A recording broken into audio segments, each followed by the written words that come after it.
अस्सलाम वालेकुम gentleman, welcome to Leo MBBS lectures. अच्छा, अभी हम जो है ना सेकंड पार्ट डिस्कस करने जा रहे हैं, 4th to 8th week of human development. ठीक है, लास्ट लेक्चर के अंदर हमने 4th week, 5th week, 6th week and 7th week of human development को डिटेल में पढ़ा था। ठीक है, उसके अंदर कौन कौन से की इवेंट्स होते हैं वो सारे हमने डिस्कस कर लिए थे आपके साथ विद डायग्राम आल्सो। ठीक है, सो अभी हम जो है ना इसको कंटिन्यू कर रहे हैं। हमारा कुछ 8th वीक ऑफ डेवलपमेंट रहता है एंड साथ में कुछ से रिलेटेड क्लिनिकल कोरिलेट्स हैं, इंशाल्लाह हम उसको भी डिस्कस करते हैं। ठीक है, so it is kind request to all of you people के kindly subscribe the channel, like the videos. ठीक है, अगर आपने इससे पहले वाले लेक्चर्स नहीं देखे तो you can see these lectures also. इसकी लिंक जो है ना मैं डिस्क्रिप्शन बॉक्स में ऐड कर रहा हूँ। ठीक है, first week of human development, second week and third week, इनको भी हमने बहुत डिटेल में पढ़ा था।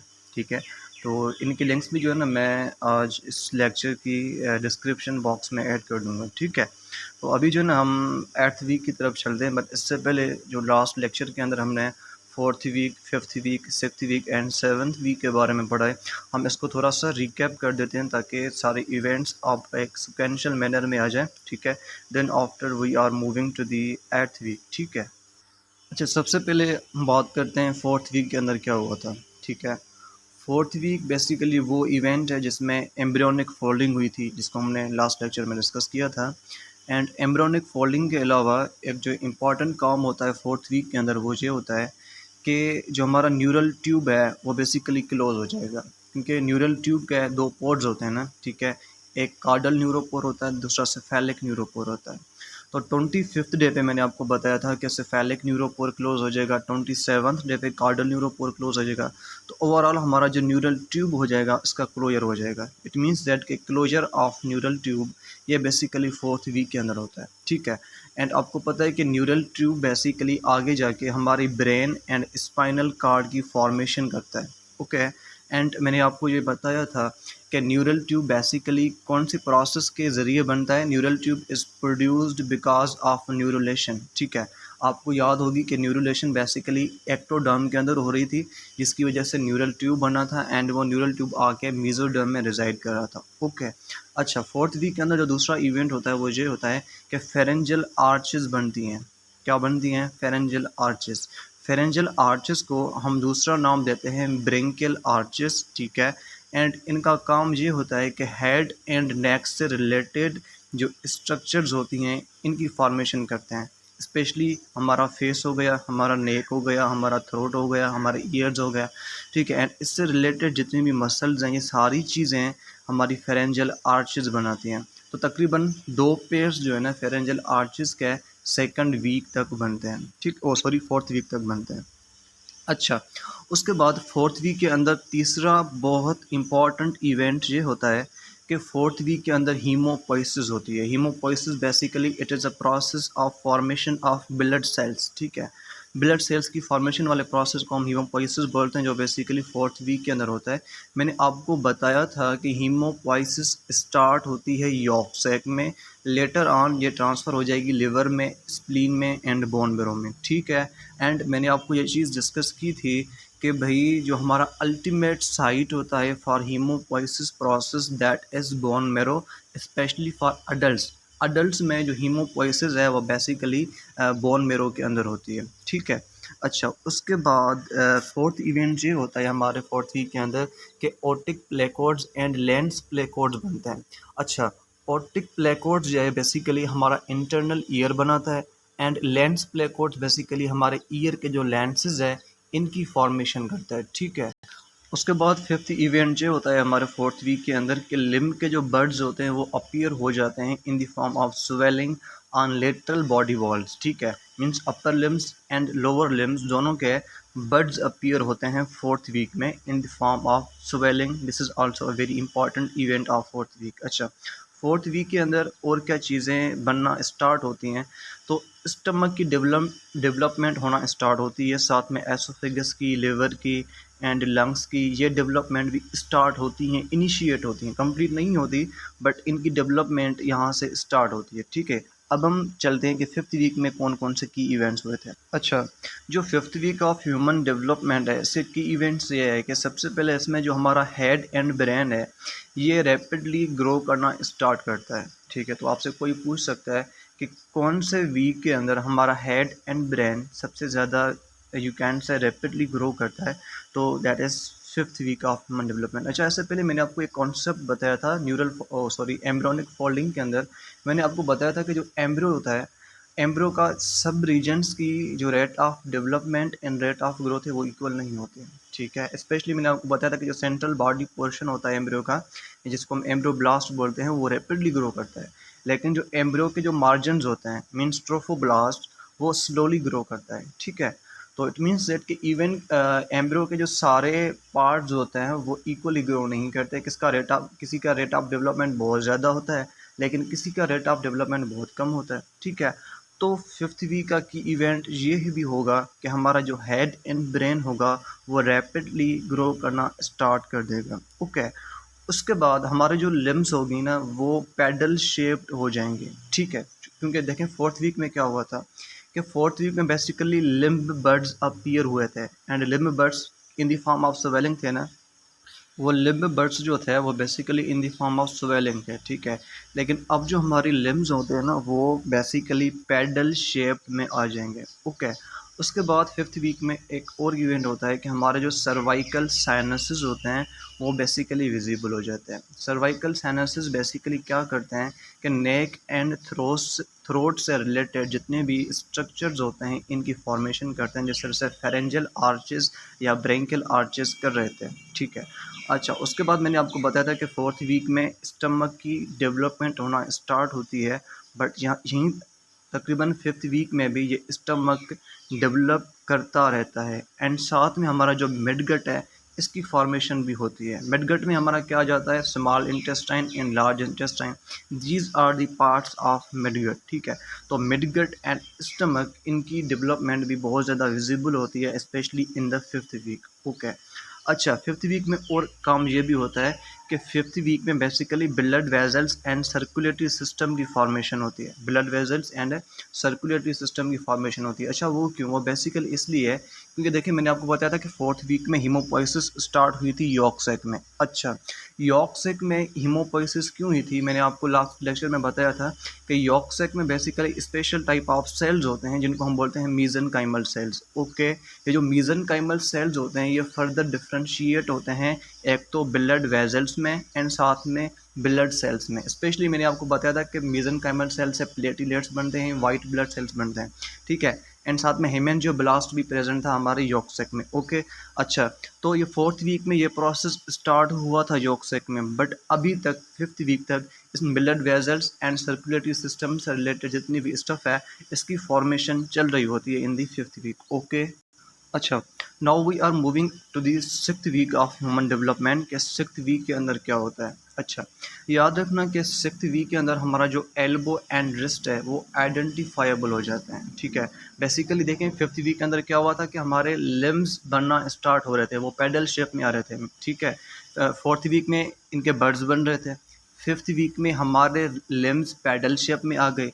अब जो है बेसिकली 6th वीक के अंदर हमारा एल्बो एंड रिस्ट ये भी बनना स्टार्ट होते हैं, means now you can identify your elbows as well as wrist. Okay, अच्छा, 6th वीक के अंदर हमारे डिजिटल रेज बनते हैं। डिजिटल रेज बेसिकली मीजनकाइमल कंडेंसेशन होती है हमारे एक्टोडर्म के अंदर। ठीक है, डिजिटल रेज बेसिकली हमें एक आउटलाइंस प्रोवाइड करते हैं, एंड इनसे हमें ये पता चलता है कि बेसिकली किस फेलेंजेस ने, किस फिंगर ने कहाँ पे बनना है। ठीक है, ये सारी जो आउटलाइंस है ये सेट की जाती हैं बाय द डिजिटल रेज।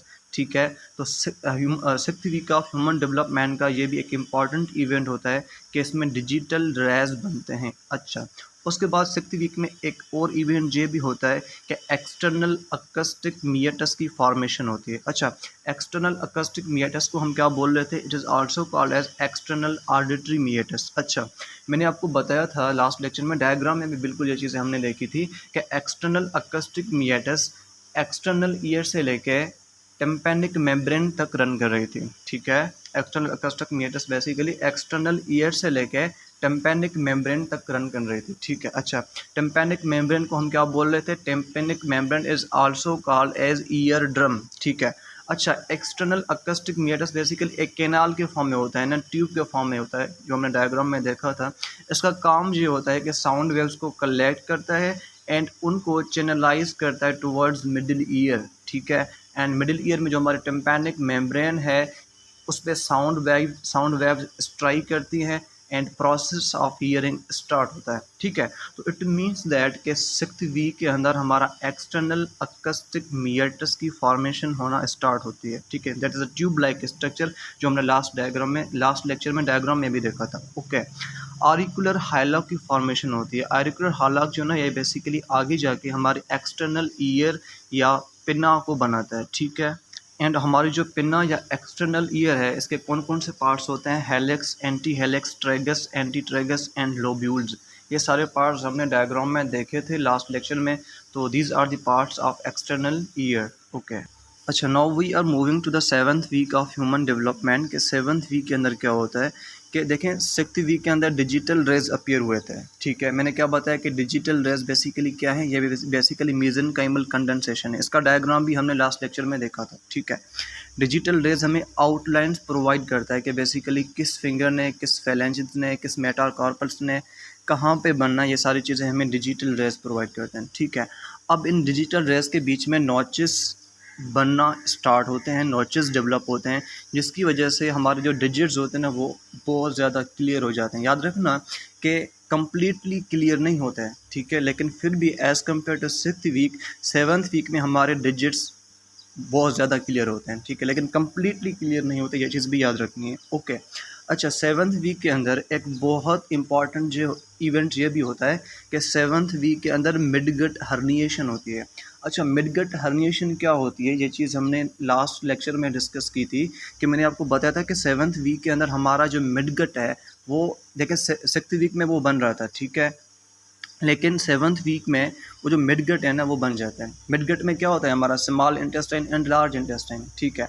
अच्छा, 7th वीक के अंदर हमारा मिडगट मीन्स कि small intestine and large intestine बनता तो है, लेकिन ये बहुत ज़्यादा तेज़ी से बनता है, रैपिडली बनता है, ओके। अच्छा, फिर क्या होता है कि जब ये रैपिडली बनता है ना तो हमारा एट दैट स्टेज हमारी एब्डोमिनल कैविटी बहुत छोटी होती है, क्योंकि इंटेस्टाइन ने कहाँ रिजाइड करना है? इंटेस्टाइन ने रिजाइड करना है बेसिकली हमारी एब्डोमिनल कैविटी में, बट यहाँ पे इंटेस्टाइन तो बन गया बट हमारी एब्डोमिनल कैविटी बहुत छोटी है। तो बेसिकली क्या होता है कि हमारी जो इंटेस्टाइन होते हैं ना वो एब्डोमिनल कैविटी से बाहर आ जाते हैं एंड अम्बलाइकल कार्ड में शिफ्ट होते हैं। This is called as midgut herniation, या जिसको हम बोलते हैं फिजियोलॉजिकल अम्बलाइकल हर्निएशन, ठीक है, जिसमें हमारे इंटेस्टाइन फॉर अ टाइम भी टेम्प्ररी टाइम के लिए, कुछ स्टेज के लिए, कुछ टाइम के लिए ये बेसिकली अम्बलाइकल कार्ड में ट्रांसफ़र हो जाते हैं। अच्छा, ये इवेंट 7th वीक में स्टार्ट होता है, 7th वीक में स्टार्ट होता है, लेकिन याद रखना 12th वीक से पहले पहले ये इशू रिजॉल्व हो जाएगा। It means that 12th week से पहले हमारी एब्डोमिनल कैविटी बढ़ जाएगी, इसकी साइज़ बढ़ जाएगी, ताकि जो इंटेस्टाइन है वो प्रॉपर सही तरीके से रिजाइड कर सकें हमारी एब्डोमिनल कैविटी में। तो ये चीज़ भी आपने याद रखनी है कि 7th वीक में जो हमारी बेसिकली मिडगट हर्निएशन है वो स्टार्ट हुई थी, ठीक है, बट 12th वीक से पहले ये इशू रिजॉल्व हो जाएगा। रिजॉल्व 11th वीक में भी हो सकता है, 10th में भी हो सकता है, ये मैटर करता है कि प्रेगनेंसी किस तरह से रन कर रही है, ठीक है, but it is important to note that कि midgut herniation basically 12th week से पहले पहले रिजॉल्व हो जाती है, ओके। अच्छा, उसके बाद हमारे फिंगर्स एंड थम्स डिस्टिंक्ट हो जाते हैं, कुछ क्लियर हो जाते हैं बिकॉज ऑफ नोचिस डेवलपमेंट, ठीक है। अच्छा, उसके बाद हमारी जो यॉक सैक है वो रिड्यूस हो जाती है एंड हमारा यॉक स्टॉक बनता है। अच्छा, यॉक स्टॉक क्या होता है? यॉक स्टॉक को हमने बोला था कि भाई that is also called as vitelline duct, ठीक है, ये विटिलाइन डक्ट है। ये बेसिकली क्या करती है कि हमारा जो मिडगट होता है ना, midgut means small intestine and large intestine, उसको कनेक्ट करता है किसके साथ? यॉक सैक के साथ, ओके।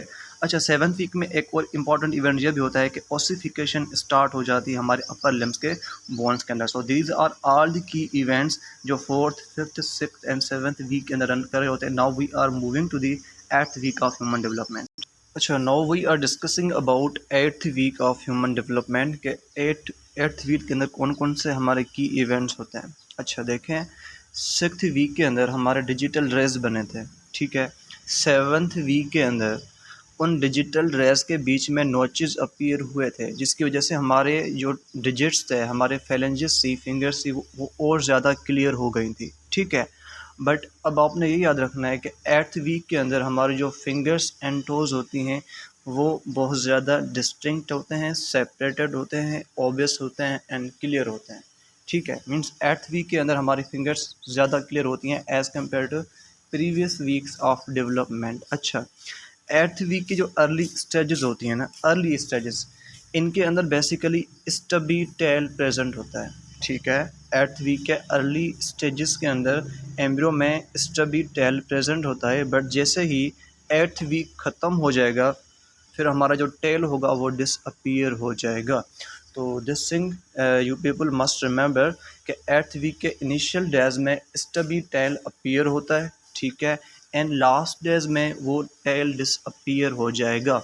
बट एक चीज़ आपने लाजमी याद रखनी है, वो ये कि जो हमारा टेल है वो बनता तो है, ठीक है, लेकिन वो डिसअपीयर हो जाएगा, बट टेल की जो यू कैन से मार्किंग है वो हमारी बॉडी में रह जाती हैं, ठीक है। हमारी बॉडी में अंदर जो टेल है ना उसकी मार्किंग होती है, कौन सी होती है, जो हमारे बिटवीन द हिप्स जो एरिया होता है, ये बेसिकली रिप्रेजेंट कर रहा होता है कि एम्ब्रियोनिक स्टेज में यहाँ पे टेल प्रेजेंट था। जो बिटवीन द हिप्स हमारा एरिया था, यह बेसिकली ये रिप्रेजेंट करता है कि ड्यूरिंग एम्ब्रियोनिक स्टेज हमारा यहाँ पे टेल प्रेजेंट था। Okay, you can see here in this diagram, this is stubby tail जो eighth week of human development में बनता है एंड लेटर ऑन ये डिसअपीयर हो जाता है। ये जो एरिया है बिटवीन द हिप्स, ये एरिया बेसिकली रिप्रेजेंट करता है कि किसी स्टेज में ह्यूमन बॉडी में टेल प्रेजेंट था, ठीक है। तो दिस इज स्टबी टेल जो एट्थ वीक में अपीयर होता है, देन आफ्टर जैसे एट्थ वीक कंप्लीट होता है तो हमारा ये स्टबी टेल डिसअपीयर हो जाएगा, ओके। अच्छा, उसके बाद जो एब्डोमेन का बेसिकली मिडगट वाला पार्ट होता है वो प्रोट्रूड्स होता है, वो बेसिकली इंटेस्टाइन वो अम्बलाइकल कार्ड में आके प्रेजेंट होते हैं because of midgut herniation. Means के up to the eighth week ये मिडगट हर्निएशन चल रही होती है, ठीक है। ट्वेल्थ वीक से पहले ये रिजॉल्व हो जाएगी, बट एट्थ वीक में ये कंटिन्यू होती है हमारी मिडगट की हर्निएशन। अच्छा, उसके बाद जो हमारी आइज़ होती हैं वो एट्थ वीक में ओपन हो जाती हैं, ठीक है। एट्थ वीक में हमारी आइज़ ओपन हो जाती हैं एंड हमारे जो एक्सटर्नल ईयर्स होते हैं, ठीक है, उनकी फाइनल अपीयरेंस भी हो जाती है, ठीक है। क्योंकि सेवन्थ वीक के अंदर और बेसिकली सिक्स्थ वीक में, स्पेशली सिक्स्थ वीक में हमारी ऑरिकुलर हाइलॉक्स डेवलप हो रही थी, ठीक है। एंड इस ऑरिकुलर हाइलॉक से हमारा एक्सटर्नल ईयर या पिन्ना बन रहा था। एंड हमने ये भी डिस्कस किया था कि हमारे एक्सटर्नल ईयर में कौन कौन से पार्ट्स होते हैं, हेलिक्स होता है, एंटी हेलिक्स होता है, ट्रेगस होता है, एंटी ट्रेगस होता है एंड लोब्यूल्स होते हैं। ये सारी चीज़ें हमने डायग्राम में देखी थी इन द लास्ट लेक्चर। अच्छा, उसके बाद एट्थ वीक के अंदर sex differences are not obvious. Means क्या है, एट्थ वीक के अंदर यू कैन नॉट आइडेंटिफाई कि basically this is a male और फीमेल, क्योंकि जेनिटल रिज वगैरह प्रेजेंट होती हैं तो वो बेसिकली प्रॉपर डिफरेंशिएट नहीं होती in the testis and ovary. That's why sex differences are not obvious at the stage of eighth week of human development. अच्छा, लेकिन हमारा जो नेक होता है वो यहाँ पे आके प्रोमिनेंट हो जाएगा। इट इज़ बिकॉज ऑफ के सिक्स्थ वीक एंड मीन्स के जो हमारे प्रीवियस वीक थे वहाँ पे फेरेंजल आर्चेस बन रही थी in the fourth week and later on fifth week में हमारी सर्वाइकल साइनसेस बन रही थी। तो now at the eighth week of human development हमारा जो बेसिकली नेक रीजन है दैट इज़ प्रोमिनेंट। अच्छा, जब नेक रीजन प्रोमिनेंट हो जाएगा तो हमारे जो फेशियल फीचर्स हैं वो मोर डिस्टिंक्ट हो जाएंगे, प्रोमिनेंट हो जाएंगे, हमारा नोज़ वगैरह, ठीक है, हमारी आइज़ वगैरह। मैंने आपको पहले ही बताया कि आइज़ हमारी ओपन हो जाती हैं अप टू दिस स्टेज, ठीक है। So these are all the events जो हमारे एट्थ वीक के अंदर होते हैं। सो वंस अगेन मैं इनको रिवाइज करता हूँ कि एट्थ वीक में क्या होगा कि हमारी फिंगर्स एंड टोज़ ये basically more distinct and more clear हो जाएंगी as compare to previous week, because sixth week में हमारे you can say digital rays बने थे, ठीक है, एंड सेवन्थ वीक में उन डिजिटल रेज के बीच में नोचेस अपीयर हो गए थे। तो एट्थ वीक में अब हमारे यू कैन से फिंगर्स एंड टोज बिल्कुल ऑब्वियस एंड क्लियर हो जाएंगे। 8th वीक के अर्ली स्टेजेस में हमारे पास स्टबी टेल प्रेजेंट होता है, लेकिन जैसे ही 8th वीक एंड होगा, कंप्लीट होगा, तो वो जो टेल होगा वो डिसअपीयर हो जाएगा। अच्छा, जो हमारा टेल होता है ना, वो अटैच होता है विद कोकेक्स।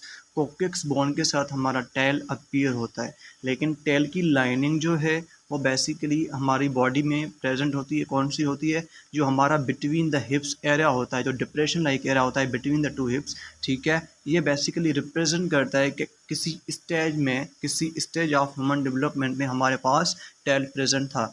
एंड वो कौन सी स्टेज होती है? That the week of 8th of human development. अच्छा, और उसके बाद हर्निएशन जो है, मिडगट हर्निएशन, वो बेसिकली कंटिन्यू रहती है up to the 8th week, and साथ में हमारे आइज़ ओपन हो जाते हैं, एंड हमारे जो बेसिकली एक्सटर्नल ईयर्स होते हैं उनको अपनी फाइनल अपीयरेंस मिल जाती है, ठीक है। लेकिन sex differences are not obvious up to this stage, ठीक है, क्योंकि हमारी जो जेनिटल रिच होगी, ठीक है, वो प्रॉपर अब तक प्रॉपर जो है ना डिफ्रेंशिएट नहीं होती इन दी टेस्टिस एंड ओवरी, ओके। अच्छा, उसके बाद हमारा जो नेक रीजन होगा वो बेसिकली प्रोमिनेंट हो जाएगा because of pharyngeal arches and cervical sinuses. And हमारे जो फेशियल फीचर्स होते हैं, हमारा नोज़ हो गई, हमारे आइज़ हो गई, ये सारी चीज़ें बहुत प्रोमिनेंट होती हैं up to the 8th week of human development. अच्छा, अब हम कुछ क्लिनिकल कोरिलेट्स डिस्कस करते हैं which is so crucially important to understand, ठीक है।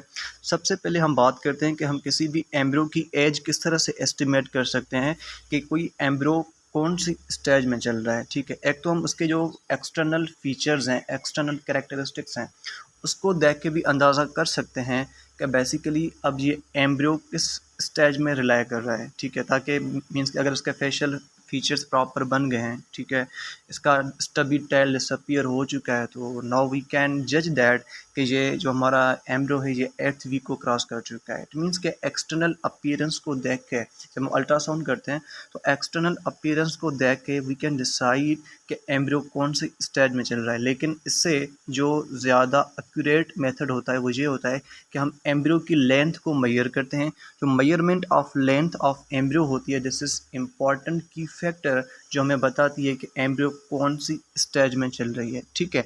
अच्छा, जो एम्ब्रियो की लेंथ है उसको हम दो तरीक़ों से मेजर करते हैं। तो length measured by two ways, ठीक है। एक जो तरीका होता है that is crown rump length, ठीक है, क्राउन रम्प लेंथ, एंड दूसरा होता है क्राउन हील लेंथ। दोनों के बारे में हम डिस्कस करते हैं, दोनों हमें इंफॉर्मेशन प्रोवाइड करते हैं about the age of embryo. अच्छा, जो क्राउन रम्प लेंथ होता है ये बेसिकली मेजर करता है गेस्टेशनल एज, मीन्स के length age of the embryo during first trimester. Means अगर हमने फर्स्ट ट्राइमेस्टर के अंदर एम्ब्रियो की एज को मेजर करना है ना, तो we would use crown rump length, जिसको हम CRL भी बोलते हैं। अच्छा, देखिए बेसिकली प्रेगनेंसी के 3 ट्राइमेस्टर होते हैं। एक फर्स्ट ट्राइमेस्टर होता है, दूसरा सेकंड ट्राइमेस्टर होता है, तीसरा थर्ड ट्राइमेस्टर होता है। अच्छा, इनको हम थोड़ा सा डिटेल से देखते हैं कि इनमें कौन कौन सी चेंजेस होती हैं in the women body. Okay, you can see here in this diagram, जिसमें आपको एक प्रेग्नेंट वुमेन के अंदर 3 बेसिकली यू कैन से ट्राइमेस्टर नज़र आ रहे हैं। First trimester, second trimester and third trimester. अच्छा, जो फर्स्ट ट्राइमेस्टर होता है उसमें बेबी का जो वेट होता है वो 30 ग्राम तक होता है, ठीक है। एंड 13 वीक्स तक जो ट्राइमेस्टर होता है दैट इज़ फर्स्ट ट्राइमेस्टर, ठीक है।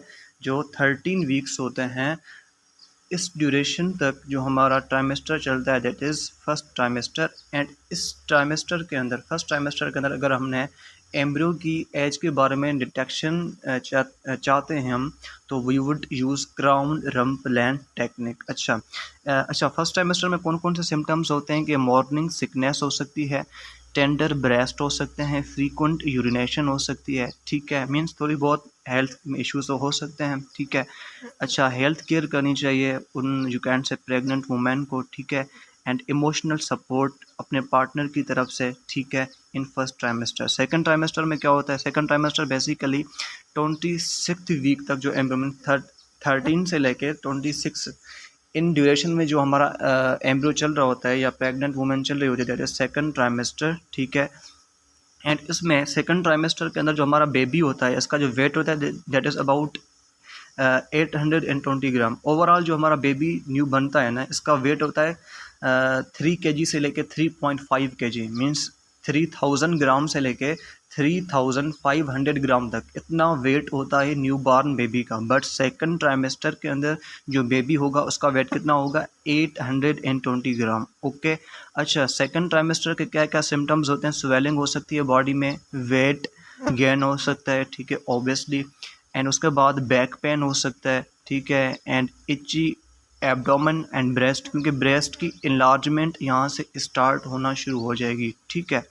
अच्छा, उसके बाद उसको हेल्थ केयर करनी चाहिए अपनी, ठीक है, एंड इमोशनल सपोर्ट होनी चाहिए एक प्रेग्नेंट वुमेन को बाय विथ हर पार्टनर। अच्छा, थर्ड ट्राइमेस्टर जो होता है इसमें बेबी का कितना वेट होता है, ऑलमोस्ट 3.5 kg होता है, ठीक है, एंड जो 40 वीक तक ड्यूरेशन चलता है दैट इज़ थर्ड ट्राइमेस्टर, ठीक है, जिसमें बेसिकली क्या होता है कि बैक या जो हमारा हिप होता है इसमें पेन होना स्टार्ट होता है। अच्छा, बेसिकली थर्ड ट्राइमेस्टर में बैक में पेन या हमारी जो हिप्स होती हैं फीमेल्स की, इसमें पेन इस तरह से इसलिए स्टार्ट होता है बिकॉज आगे से एब्डोमेन में हमारा बेबी जो है ना रिजाइड कर रहा है, ठीक है।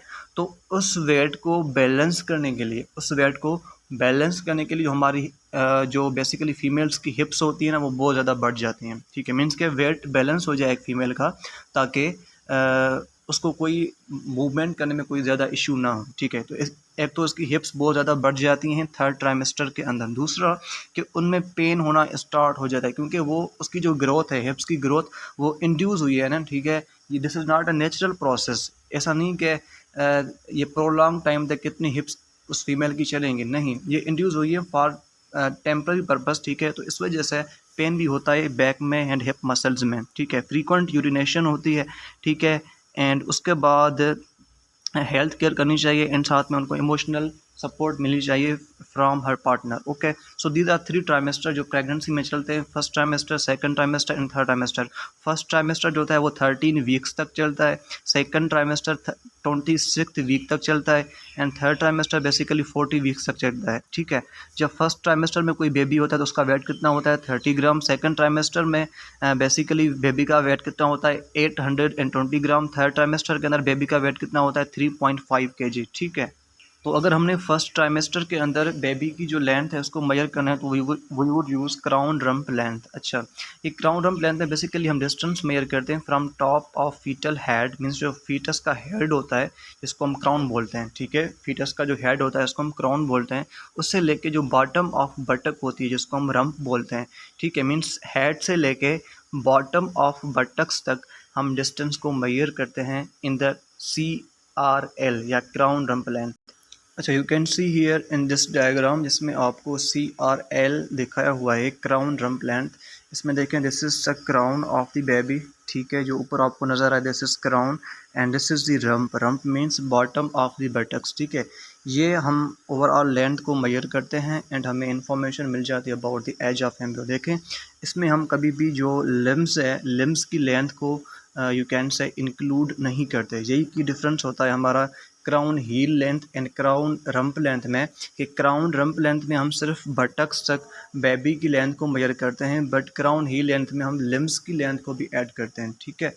सो क्राउन रम्प लेंथ में हम बेबी की लेंथ को मेजर करते हैं from its crown. Crown means its head, head से लेके बॉटम ऑफ द बटक जिसको हम रम्प बोलते हैं। अच्छा, उसके बाद मैंने आपको बताया कि इट डज़ नॉट इंक्लूड, ठीक है, लिम्स और यॉक सैक, मीन्स के लिम्स एंड यॉक सैक वगैरह की जो लेंथ होगी इसको हम ऐड नहीं करेंगे क्राउन रम्प लेंथ में, ठीक है।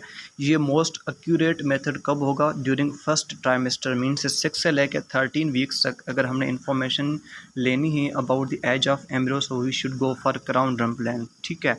अच्छा, इससे हम एबनॉर्मलिटीज़ को भी डिटेक्ट कर सकते हैं, ठीक है, एंड डिलेड डेवलपमेंट क्यों हो रही है ये सारी चीज़ें हम डिटेक्ट कर सकते हैं by the help of crown rump length. अच्छा, इसमें हम डिटेक्ट किस तरह से करते हैं, या तो अल्ट्रासाउंड हम ट्रांस वेजाइनल करवाते हैं या ट्रांस एब्डोमिनल अल्ट्रासाउंड करवा सकते हैं फॉर क्राउन रम्प लेंथ। अच्छा, क्राउन रम्प लेंथ के अंदर जो हम अल्ट्रासाउंड करते हैं it can be trans vaginal and trans abdominal. अच्छा, जो सबसे पहले हम अल्ट्रासाउंड डिस्कस करते हैं that is trans vaginal. Trans vaginal ultrasound में बेसिकली क्या किया जाता है कि ट्रांसड्यूसर जो है उसको इंसर्ट किया जाता है फीमेल की वेजाइना के अंदर, ठीक है। अच्छा, ट्रांसड्यूसर बेसिकली क्या करता है कि transducer basically high frequency sound waves को जनरेट करता है। जब वो high frequency sound waves generate हो जाती है ना, तो इनकी वजह से मॉनिटर के ऊपर, स्क्रीन के ऊपर एक पिक्चर शो हो जाती है यूट्रस की, स्पेशली यूट्रस की एंड ओवरीज वगैरह की, ठीक है। एंड जो पिक्चर शो होती है ड्यूरिंग अल्ट्रासाउंड, इसको हम बोलते हैं sonogram. Sonogram means the picture which is produced after the ultrasound, ठीक है। तो दिस इज़ ट्रांसवेजेनल अल्ट्रासाउंड, जिसमें स्पेशली फीमेल्स को यू कैन से कौन से पोजीशन के अंदर, लिथोटोमी पोजीशन के अंदर फीमेल्स को यू कैन से ले किया जाता है, ठीक है। एंड उसके बाद जब भी कोई अल्ट्रासाउंड किया जाता है ना, स्पेशली ट्रांसवेजेनल अल्ट्रासाउंड, तो इससे पहले तो यूरिनरी ब्लैडर को लाजमी एम्पटी करना होता है। It means that before transvaginal ultrasound, doctor जो है ना, वो मतलब क्या है, उस प्रेग्नेंट वुमेन को बोलती है कि you should you for urination first. सबसे पहले आपको यूरिनेशन करनी होगी, then after we would move to the you can say transvaginal ultrasound. तो ये की डिफरेंस भी होता है। जब भी हम किसी भी यू कैन से वुमेन का ट्रांसवेजेनल अल्ट्रासाउंड होता है, तो उसमें यूरिनेशन लाजमी करनी होती है वुमेन को। Then after this procedure is started, then after transducer is inserted into the vagina of the female. Okay, this is trans abdominal ultrasound, ठीक है। एंड इसमें बेसिकली जो ट्रांसड्यूसर है वो एब्डोमेन के ऊपर रखा जाता है।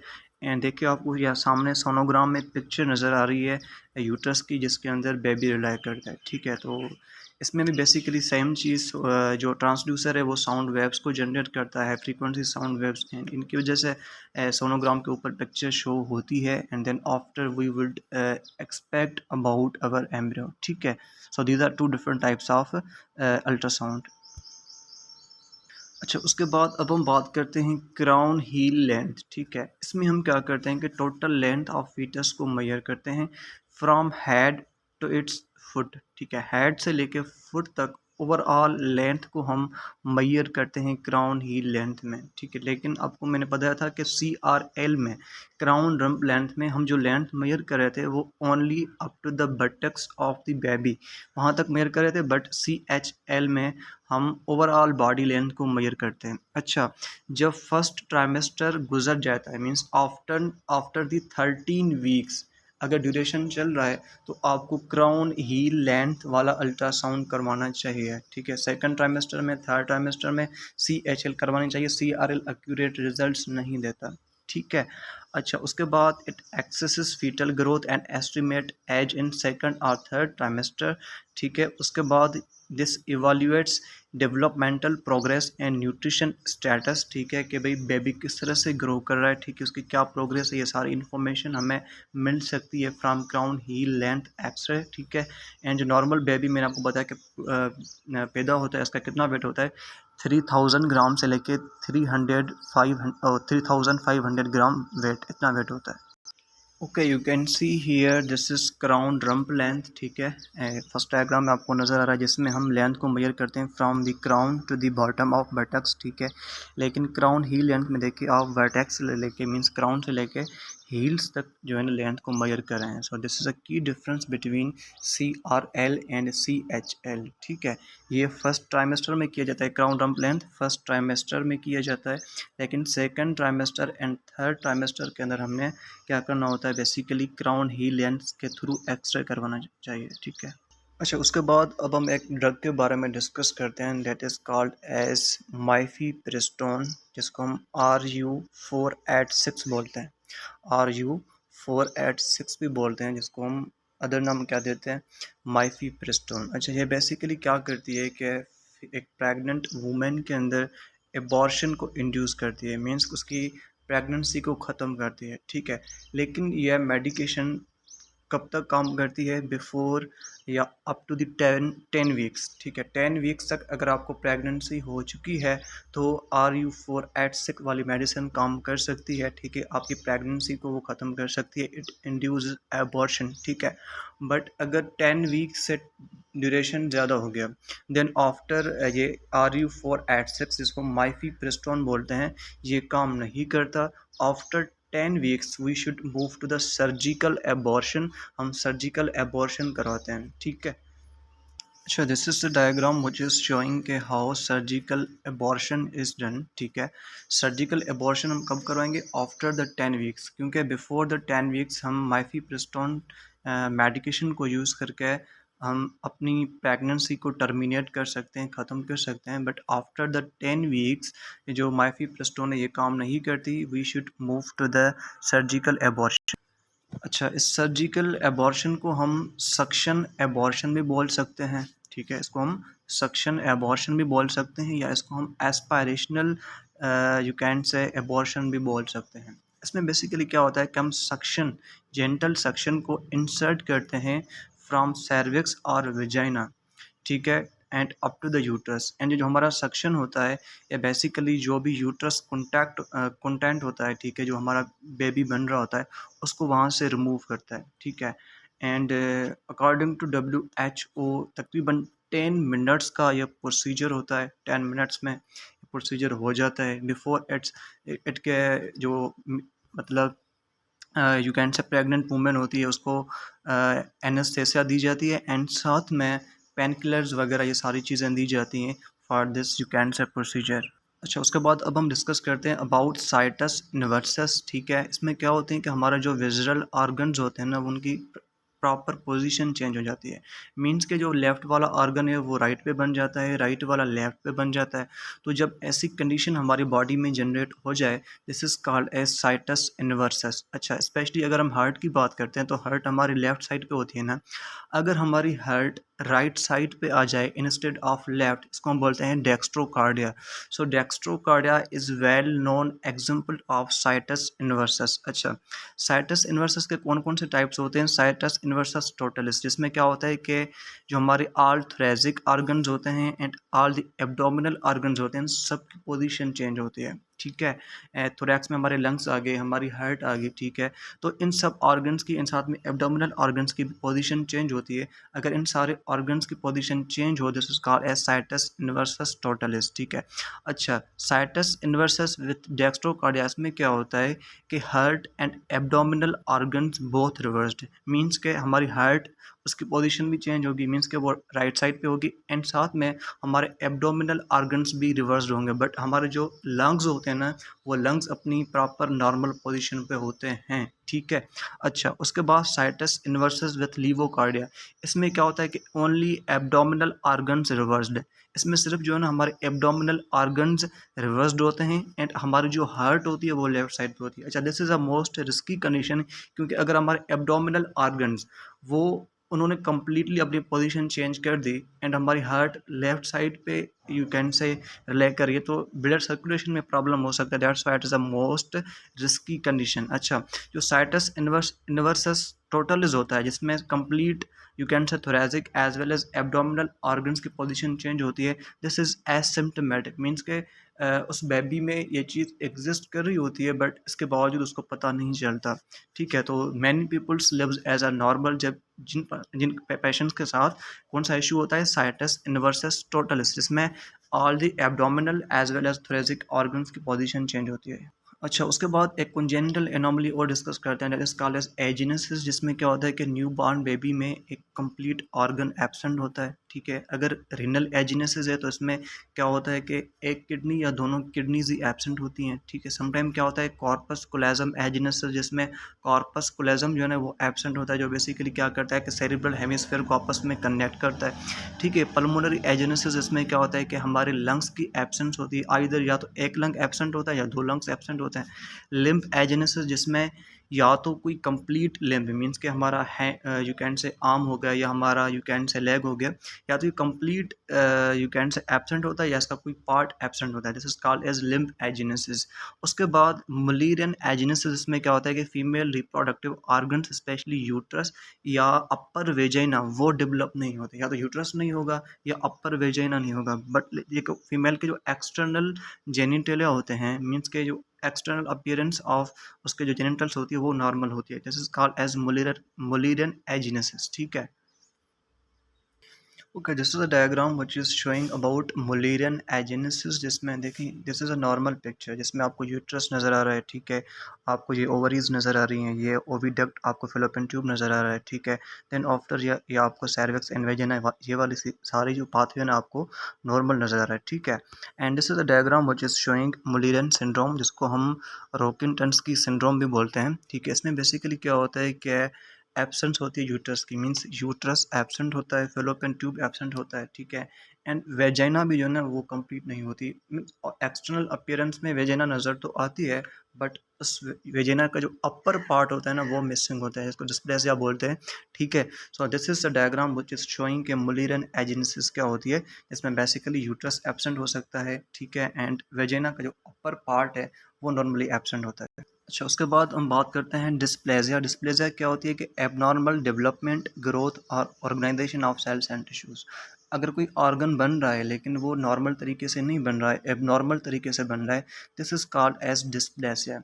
It could be skeletal dysplasia, it could be bronchopulmonary dysplasia, it could be hip dysplasia, it can be neuronal dysplasia, ठीक है। It could be cleidocranial dysplasia, ठीक है। इसमें बेसिकली होगा क्या कि एबनॉर्मल टिश्यूज़ की फॉर्मेशन होगी, नॉर्मल नहीं होगी। स्केलेटल डिस्प्लेजिया में बेसिकली क्या होगा, क्या disorder of bone and cartilages development leads to dwarfism, ठीक है। इसकी वजह से डॉर्फिज्म हो सकता है क्योंकि बोन्स एंड कार्टिलेजेस की प्रॉपर नॉर्मल डेवलपमेंट नहीं होगी, ठीक है। ब्रोंको पल्मोनरी डिस्प्लेजिया, ठीक है, अ chronic lung disease often in pre mature infants who needs ventilator support, ठीक है। अगर लंग्स की प्रॉपर डेवलपमेंट नहीं होगी तो उन यू कैन से जो बेबीज़ होते हैं उनको वेंटिलेटर की सपोर्ट होती है, ठीक है। They are suffering from broncho pulmonary dysplasia, ठीक है। हिप डिस्प्लेजिया में क्या होता है कि abnormal formation of hip joint, हमारा हिप जॉइंट प्रॉपर नहीं बनता, ठीक है। जो हमारा सॉकेट के अंदर जो हिप हमारे फीमर का जो हेड होता है वो प्रॉपर फिट नहीं होता, ठीक है। This is called as hip dysplasia. Neuronal dysplasia में क्या होगा कि हमारा नर्वस सिस्टम की प्रॉपर मैचुरेशन नहीं होती। क्लेडोक्रेनियल डिस्प्लेजिया, इसमें क्या होता है कि हमारे टीथ एंड बोन्स दोनों अफेक्ट होते हैं, प्रॉपर टीथ की जो है ना मैचुरेशन डेवलपमेंट नहीं होती, ठीक है। So that is all about dysplasia. Okay, so that was all about today's lecture, जिसके हमने एट्थ वीक ऑफ डेवलपमेंट को डिस्कस किया, ठीक है। एंड साथ में हमने कुछ क्लिनिकल कोरिलेट्स को डिस्कस किया कि एम्ब्रियो की एज को हम किस तरह से एस्टिमेट कर सकते हैं, ठीक है। जिसमें हमने crown rump length and crown heel length को डिस्कस किया, ठीक है। हमने ये पढ़ा कि भाई क्राउन रम्प लेंथ में हम जो लेंथ मेजर करते हैं वो from you can say head to the bottom of buttocks तक लेंथ मेजर करते हैं, लेकिन क्राउन हील लेंथ में हम क्राउन से लेके मींस हेड ऑफ बेबी से लेके उसके लिम्स तक लेंथ को मेजर करते हैं, ठीक है। ये सारी चीज़ें हमने डिस्कस कर ली हैं। हमने ये भी बताया आपको कि भाई CRL आप कब कब करवा सकते हो, ड्यूरिंग फर्स्ट ट्राइमेस्टर, लेकिन सेकंड एंड थर्ड में कौन सा काम करता है, क्राउन हील लेंथ वाला अल्ट्रासाउंड, ठीक है। उसके बाद हमने RU486 मेडिसिन के बारे में पढ़ा, जिसको हमने बोला कि भाई दैट इज़ कॉल्ड एज माइफीप्रिस्टोन, जो बेसिकली टर्मिनेट करती है प्रेगनेंसी को। लेकिन ये RU486 या माइफीप्रिस्टोन कब काम करती है, बिफोर 10 वीक्स, 10 वीक्स के बाद ये काम नहीं करती। Then after we should move to the surgical abortion, ठीक है। अच्छा, उसके बाद हमने पढ़ा कि भाई साइटस इन्वर्सस क्या होता है, कि बेसिकली हमारे जो ऑर्गन्स होते हैं, थोरेसिक ऑर्गन्स, एब्डोमिनल ऑर्गन्स, उनकी नॉर्मल पोजीशन नहीं होता है। मींस क्या, वो लेफ्ट की जगह जो ऑर्गन लेफ्ट पे होना चाहिए वो राइट पे चला जाता है, जो राइट पे होना चाहिए वो लेफ्ट पे चला जाता है। This is called a situs inversus. इसका मोस्ट फेमिलियर एग्जांपल कौन सा था, डेक्स्ट्रोकार्डिया, जिसमें बेसिकली क्या होता है कि हमारी हार्ट नॉर्मली तो लेफ्ट साइड पे होती है, बट डेक्स्ट्रोकार्डिया में हमारी जो हार्ट है वो राइट साइड पे होती है, ठीक है। फिर हमने साइटस इन्वर्सस के टाइप्स पढ़े। It could be situs inversus totalis, ठीक है, जिसमें all the abdominal as well as thoracic organs की पोजीशन चेंज होती है। साइटस इन्वर्सस विथ डेक्स्ट्रोकार्डिया, ठीक है। एंड इसमें क्या होता है कि जो हमारे एब्डोमिनल ऑर्गन्स एंड हार्ट दोनों रिवर्स्ड होती हैं, बट लंग्स नॉर्मल पोजीशन में होते हैं।